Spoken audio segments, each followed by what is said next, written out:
ہماری خوش قسمتی کہ ہمارے درمیان آج حضرت علامہ پیرزادہ محمد ثاقب رضا مصطفی صاحب امیر اعلیٰ ادارۃ المصطفیٰ انٹرنیشنل ہمارے درمیان موجود ہیں، اور ہماری یہ خوش قسمتی کہ ہمارے درمیان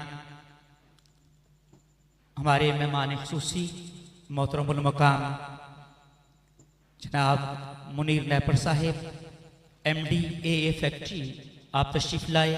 ہم صمیم قلب سے آپ کو تشریف لانے پر خوش آمدید کہتے ہیں، اور میں انتہائی ادب کے ساتھ التماس گزار ہوں آپ تمام احباب کی محبتوں اور آپ کی حاضری، میں انتہائی ادب کے ساتھ التماس گزار ہوں آج کے مقرر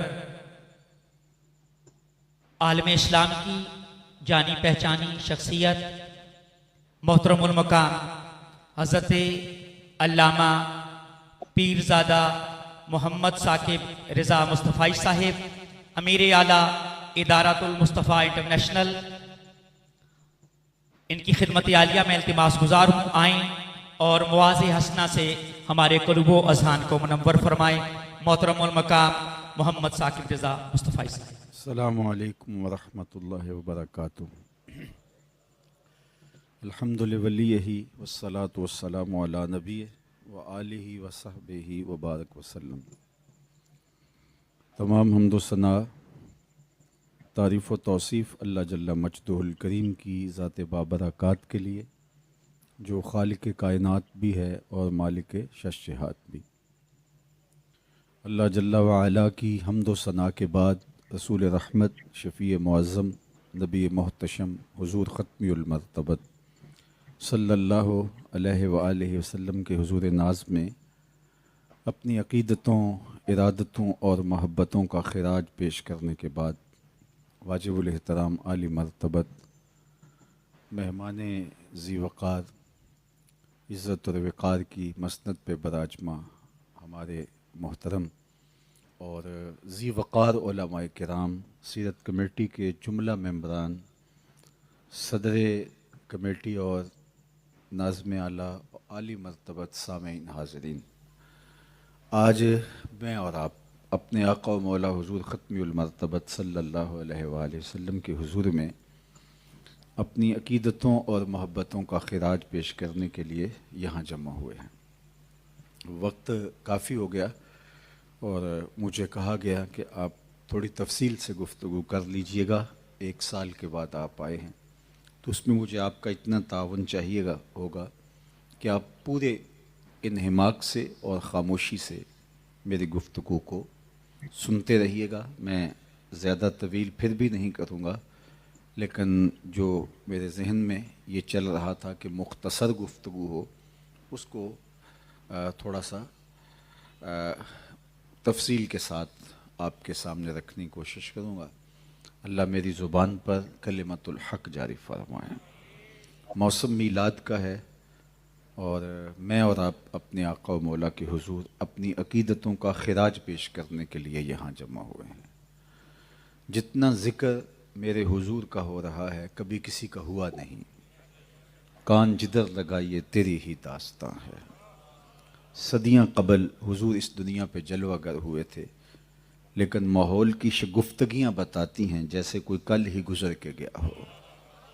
زمین سے آسماں تک، آسماں سے لامکاں تک ہے، کہاں کھولے تھے گیسو یار نے، خوشبو کہاں تک ہے۔ عقیدتوں کے چراغ ہیں کہ جل رہے ہیں، محبتوں کے پھول ہیں کہ خوشبو دے رہے ہیں، چمن مہکے ہیں، کلیاں چٹخ رہی ہیں، غنچے ان کے نام کے قصیدے پڑھ رہے ہیں، اور اہل محبت ہیں کہ ان کو آپ کا ذکر قلب کی تسکین نصیب کرتا ہے۔ اور سچی بات یہ ہے کہ حضور کا ذکر سن کر جس شخص کے کلیجے میں ٹھنڈ نہیں پڑتی، اس کے سینے میں دھڑکنے والا دل کسی مومن کا دل ہی نہیں ہو سکتا۔ تو سو میں اور آپ اپنے آقا و مولا کے حضور اپنی محبتوں کا خراج پیش کرنے یہاں حاضر ہوئے ہیں، اور آج کی اس کانفرنس کا عنوان بھی محبت رسول صلی اللہ علیہ وسلم رکھا گیا ہے۔ محبت کے لفظ سے آپ سب لوگ آشنا ہیں، اس کے مفہوم سے ہر دل آشنا ہے، اور یہ صرف ایک دھڑکتے ہوئے دل کا اثاثہ ہی نہیں۔ اقبال نے تو کہا تھا کہ پتھر کے سینے میں جو رگیں ہیں وہاں بھی محبت کا جذبہ موجود ہے۔ شیشہ دہر میں مانند مائے ناب ہے عشق، روح خورشید ہے خون رگ مہتاب ہے عشق، دل ہر ذرہ میں پوشیدہ کسک ہے اس کی، نور یہ وہ ہے کہ ہر شے میں جھلک ہے اس کی۔ محبت کے دم سے ہی دنیا میں جمال ہے، تحرک ہے، خوبصورتی ہے۔ اگر یہ داعیہ، یہ جذبہ محبت کا موجود نہ ہو تو دل نہیں ہے، ایک بنجر جہاں ہے۔ اور پھر جینا کیا ہے؟ زندگی کا لطف ہی محبت کے دم قدم سے نصیب ہوتا ہے، اور محبت ایک بہت پاکیزہ جذبہ ہے۔ اقبال کے ہاں تو یہ عالم بالا کا تحفہ ہے جو حضرت انسان کو دیا۔ محبت کے نام سے ہی ان کی ایک طویل نظم ہے جس کا عنوان ہی انہوں نے محبت رکھا۔ عروس شب کی زلفیں تھیں ابھی نا آشنا خم سے، ستارے آسماں کے بے خبر تھے لذت رم سے، قمر اپنے لباس نو میں بیگانہ سا لگتا تھا، نہ تھا واقف ابھی گردش کے آئینے مسلم سے، سنا ہے عالم بالا میں کوئی کیمیا گر تھا، صفا تھی جس کی خاک پا میں بھر کر ساغر جم سے، لکھا تھا عرش کے پائے پہ ایک اکسیر کا نسخہ، چھپاتے تھے فرشتے جس کو چشم روح آدم سے، نگاہیں طاق میں رہتی تھیں لیکن کیمیا گر کی، وہ اس نسخے کو بھر کے جانتا تھا اسم اعظم سے، بڑا تسبیح خوانی کے بہانے عرش کی جانب، چھپے گی کیا کوئی شے بارگاہ حق کے محرم سے۔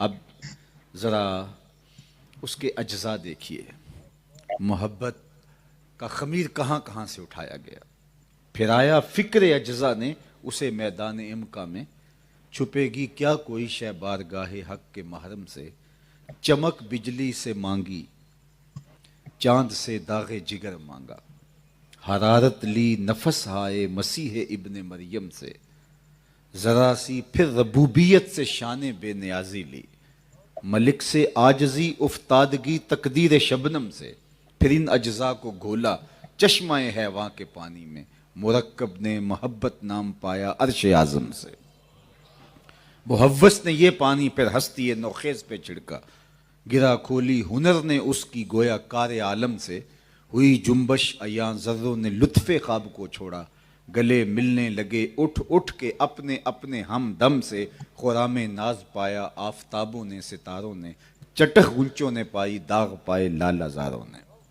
تو یہ ایک داعیہ ہے، اور کہتے ہیں محبت کی نہیں جاتی، محبت ہو جاتی ہے، اور محبت جب ہو جائے تو پھر نس نس میں سمو جاتی ہے، پھر یحرک ما سوی الحبیب، محبوب کے علاوہ ہر شے کو جلا کے خاکستر کر دیتی ہے، پھر وہ جدھر دیکھتا ہے اس کو جلوہ محبوب ہی نظر آتا ہے، مکے کی ہواؤں میں طیبہ کی فضاؤں میں ہم نے تو جدھر دیکھا سرکار نظر آئے، پھر محبوب کے علاوہ کوئی دکھائی نہیں دیتا، کوئی سجھائی نہیں دیتا، کوئی نظر ہی نہیں آتا، جدھر دیکھتا ہے جلوے حبیب کے ہی دکھائی دیتے ہیں، جلوے محبوب کے ہی دکھائی دیتے ہیں۔ تو یہ محبت ایک بڑا پاکیزہ داعیہ ہے، اگرچہ محبت کا عنوان بازاروں اور ردی لوگوں کے ہاں بھی مروج ہے، اور وہ محبت وہ آج کا میرا عنوان نہیں ہے جو اچھے بھلے انسان کا بیڑا غرق کر دیتی ہے۔ غالب نے کہا تھا عشق نے غالب نکما کر دیا ورنہ ہم بھی آدمی تھے کام کے، اچھے بھلے انسان کے پلے کچھ نہیں چھوڑتی۔ میں اس محبت کی تو کہانی چھیڑنے ہی نہیں لگا اس مقدس ممبر کے اوپر، اس عنوان کو تو موضوع سخن نہیں بنانے جا رہا۔ استاد میر تقی میر نے کہا تھا پھرتے ہیں میر خار کوئی پوچھتا نہیں، اس عاشقی میں عزت سادات بھی گئی۔ میں اس محبت کی بات نہیں کر رہا جو عزت سادات بھی لے ڈوبتی ہے، میں تو اس محبت کی بات کر رہا ہوں جو بلال حبشی کو پستیوں سے اٹھاتی ہے اور جو سریا کی بلندیوں تک پہنچا دیتی ہے۔ میں بندہ نواز محبت کی بات کر رہا ہوں، میں ذرہ نواز عشق کی کہانی چھیڑنے جا رہا ہوں، میں اس عنوان کو موضوع سخن بنانے جا رہا ہوں جو پستیوں سے اٹھا کے بلندیوں تک پہنچاتی ہے۔ وہ محبت، وہ عزت دیتی ہے، وہ وقار دیتی ہے، وہ عزت نفس کو مجروح نہیں ہونے دیتی، وہ ہاتھ پکڑتی ہے اور منزل تک پہنچانے کا فن جانتی ہے۔ میں آپ سے پوچھتا ہوں کہ جب میرے حضور تشریف لائے اس دنیا کے اوپر تو اس دور کے خاقان کا نام کیا تھا؟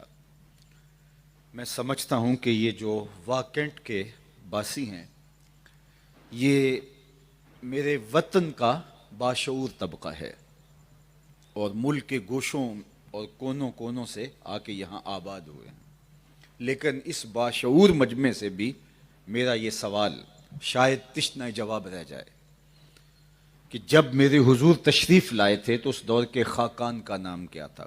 تاریخ کا کوئی گہرا مطالعہ رکھنے والا شخص ہو تو وہ جواب دے پائے، ورنہ آپ کہیں گے معذرت۔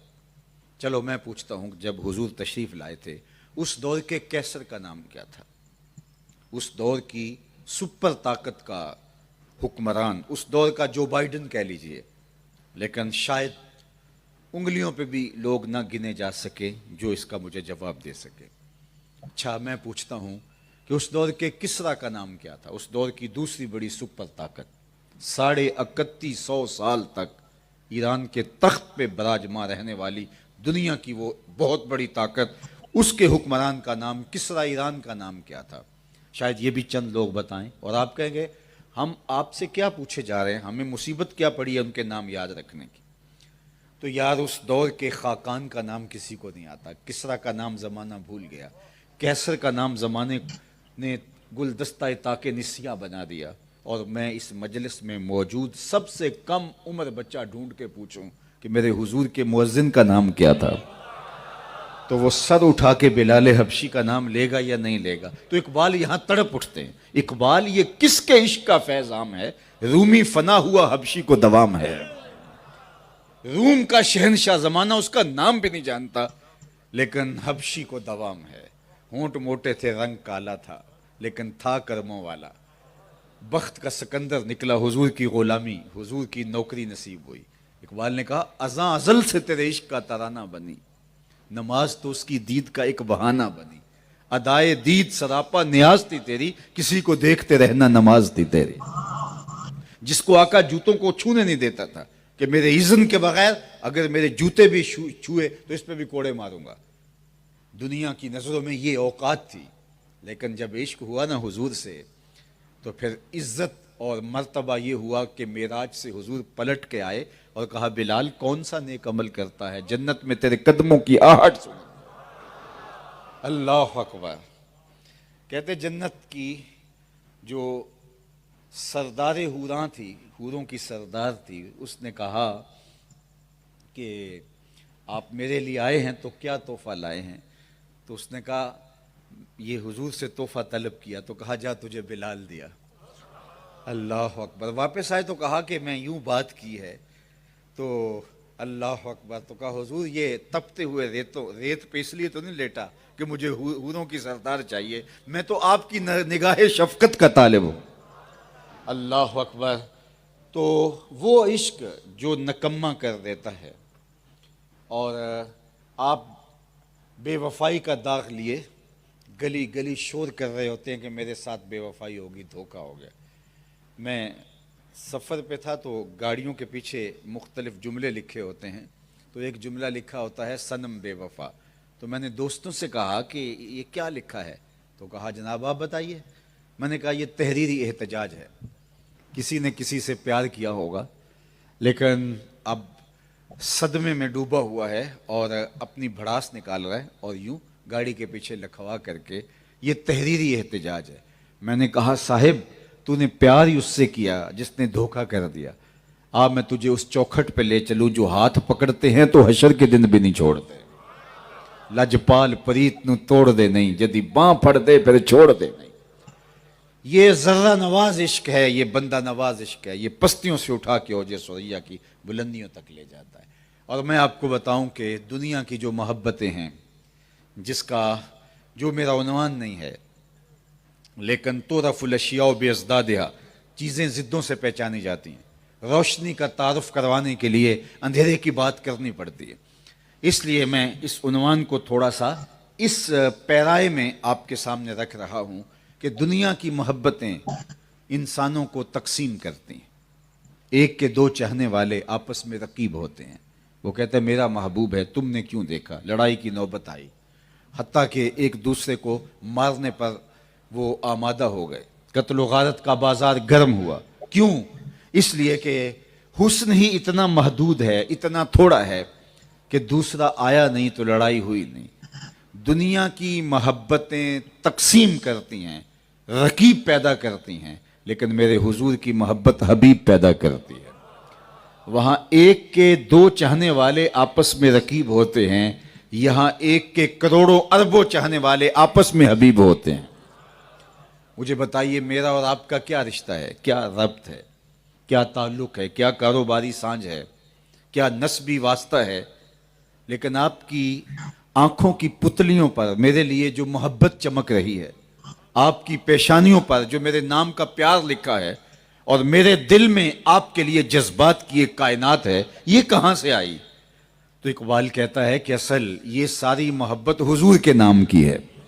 دل بمحبوب حجازی بستائیں، زیں جہت با یک دیگر پیوستائیں۔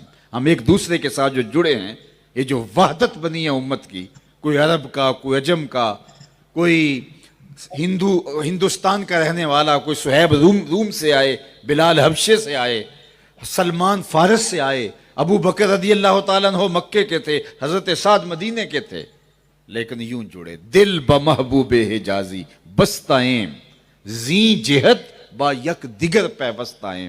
ہزاروں قومیں وجود میں آئیں، دہر میں خشک و تر کے رشتے سے، ہم نے بنیاد دوستی رکھی یاد خیر البشر کے رشتے سے۔ اور میرے استاد جھوم کے ایک شعر پڑھا کرتے تھے کہ محمد کی وساطت سے محبت تیری میری ہے۔ میرا اور آپ کا رشتہ محبت، الفت کا ربط، کوئی اور اس کا سبب تو ہے نہیں۔ تو محمد کی محبت سے، محمد کی وساطت سے محبت تیری میری ہے، محبت اصل ہے ان کی، نہ تیری ہے نہ میری ہے۔ چوں گلے صد برگ مارا بو یکیست، او کے جانے ای نظاموں او یکیست، مست چشم ساکیے بتہاستین، در جہاں مثل مئو می ناستین۔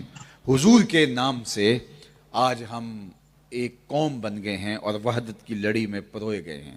تو حضور علیہ السلام کی محبت انسانوں کو جوڑتی ہے۔ مختلف خطوں کے رہنے والے، مختلف علاقوں سے تعلق رکھنے والے، مختلف بولیاں بولنے والے، رنگ و نسل کے اختلاف کے باوجود وہ ایک قوم بن جاتے ہیں۔ اور اگر یہ رنگ دیکھنا ہو تو میدان عرفات میں دیکھ سکتے ہو، حرم کے صحن میں دیکھ سکتے ہو، منی اور مزدلفہ میں دیکھ سکتے ہو۔ بادشاہ بھی، کج کلا بھی، غریب بھی، امیر بھی ایک رنگ میں رنگا ہوا ہوتا ہے۔ یہ وحدت کی لڑی میں پوری امت کو پرویا نام محمد نے صلی اللہ علیہ وسلم۔ تو یہ نام امت کی وحدت کی علامت ہے۔ بد نصیبی ہوئی کہ آج حضور علیہ السلام کے نام پر ہی امت میں فرقے کھڑے کر لیے گئے۔ یہ نام تو جوڑتا ہے، یہ توڑتا تو ہے ہی نہیں، اور تم اسی نام سے توڑنے لگے جس نام سے جوڑا جاتا ہے۔ اللہ اکبر!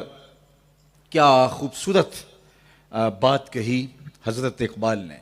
بلکہ میں اگر کہوں کہ اقبال کے پورے کلام کا رس نچوڑیں تو یہ خلاصہ ہے کلام اقبال کا۔ قوت عشق سے ہر پست کو بالا کر دے، دہر میں اسم محمد سے اجالا کر دے۔ علامہ اقبال علیہ رحمہ نے 12 ربیع الاول کو ایک خطاب کیا تھا اپنے دور حیات میں، جو تاریخ کے ریکارڈ پہ موجود ہے، اور انہوں نے اس میں 3 چیزیں خاص طور پر بیان کی، اور اس میں ایک بات انہوں نے یہ کہی کہ یہ میلاد النبی صلی اللہ علیہ وسلم کا مبارک دن یہ امت کی وحدت کی ضمانت بن سکتا ہے۔ اس کے ذریعے سے امت کو ایک لڑی میں پرویا جا سکتا ہے۔ اگر میری دکانداری نہ ہو ممبر و محراب، یہ میرا ٹھیا نہ ہو، یہ میرا کاروبار کی جگہ نہ ہو، بلکہ میرے مشن کی جگہ ہو، تو پھر یہ ممبر و محراب کے ذریعے سے حضور کا پیار پھیلا کے امت کو ایک وحدت کی لڑی میں پرویا جاتا ہے اور یہ امت واحدہ بن سکتی ہے. لیکن جب میرے مفاد وابستہ ہوں گے اور میں اس منبر و محراب کے اوپر براجمہ ہو کے اپنی خواہشات کی تکمیل کرنے لگ جاؤں گا تو پھر میں امت کو توڑنے کی بدکاری کروں گا. اور امت پہلے ہی ٹکڑے ٹکڑے ہے لیکن پھر مزید ٹکڑوں میں بٹ کر کے امت کی وحدت پارا پارا ہو جائے گی. اور میرے رب کا اعلان تو یہ ہے، حکم نامہ تو یہ ہے، وَاعْتَصِمُوا بِحَبْلِ اللَّهِ جَمِيعًا وَلَا تَفَرَّقُوا، کہ اللہ کی رسی کو پوری قوت کے ساتھ، مضبوطی کے ساتھ تھام لو. تو آئیے میں اور آپ حضور علیہ السلام کی محبت کے ذریعے سے اس امت کو وحدت کا پیغام دیں کہ آؤ حضور کے نام پہ جڑ جائیں، حضور کی ذات پہ جمع ہو جائیں. اور اگر ہم حضور کی محبت کے دائرے میں آ جاتے ہیں اور اپنے آپ کو حضور کے پیار اور حضور کی الفت کے دائرے میں لے آتے ہیں تو پھر اللہ کی تائید، نصرت اور مدد ہمارے شامل حال ہو جاتی ہے. اقبال کے کلام کا یہ رنگ بھی دیکھیے، کی محمد سے وفا تو نے تو ہم تیرے ہیں، یہ جہاں چیز ہے کیا لوح و قلم تیرے ہیں. اگر تو حضور سے وفا کر لیتا ہے تو پھر ہم تیرے ہیں، پھر تختی بھی تیرے ہاتھ میں دے دیں گے، لوح بھی تیرے ہاتھ میں دے دیں گے، قلم بھی تیرے ہاتھ میں دے دیں گے. پھر اپنی تقدیر تو خود ہی لکھ لینا. پھر تیری تقدیر کے فیصلے واشنگٹن میں نہیں ہوں گے بلکہ خدا بندے سے خود پوچھے گا بتا تیری رضا کیا ہے. لیکن شرط کیا ہے کہ تجھے حضور علیہ السلام کا ہونا پڑے گا، ان کے دامن سے وابستگی، دل بستگی اور تعلق کے خاطر قائم کرنا ہوگا. اور یہ آج امت کو اس کی ضرورت فزوں تر ہے، چونکہ آج امت کی باہمی تقسیم کے نتیجے کے اندر دشمن دلیر ہو گیا اور آج ہمارے بچے کاٹ رہا ہے. جو کچھ غزہ میں ہو رہا ہے یہ کسی سے مخفی نہیں ہے. کبھی یہ وقت بھی ہم نے دیکھنا تھا.